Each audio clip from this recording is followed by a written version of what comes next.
అప్పటి నుంచి చూస్తున్నా. అప్పుడు నన్ను ఫాలో అవుతున్నావు. ఏం లేదు సార్, ఏమనుకోకండి. నా మొబైల్ నెట్ అయిపోయింది.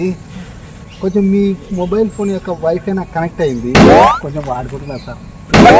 తెలిసిన పాస్వర్డ్ పెట్టినందుకు ప్రతి ఒక్కరితో తలకాయ నొప్పి. Password change. ఓ అన్న బోర్డు పాస్వర్డ్ నీదేనా? ఇంకొక వైఫై ఎత్తుక్కుంటా. అవును సార్, అవును సార్. సార్ సార్ మీరు రచయిత గురునాథం గారు కదా? అవును సార్. బాగున్నారా సార్? బాగున్నా. చెప్పండి సార్, ఏం విశేషాలు? నేను ఒక జోక్ బుక్ ఇచ్చాను, చదివారా మీరు? జోక్ బుక్ ఇచ్చినారు మీరు నాకు మొన్న.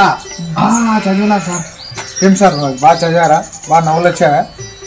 అది జోక్ బుక్ సార్ అది? అవును సార్, జోకులు అయితే బాగా నవ్వినాము, బాగా చూసినాం. కానీ ఆ జోకులో ఎక్కడ నవ్వాలి, ఎక్కడ నవ్వకూడదు, ఎక్కడ ఉండాలి అని అర్థం కాలేదు సార్. అందుకే మీరు ఈసారి కలిసినప్పుడు ఎక్కడ నవ్వాలి ఎక్కడ లేదని కొంచెం రాసుకుందామని వచ్చినా సార్.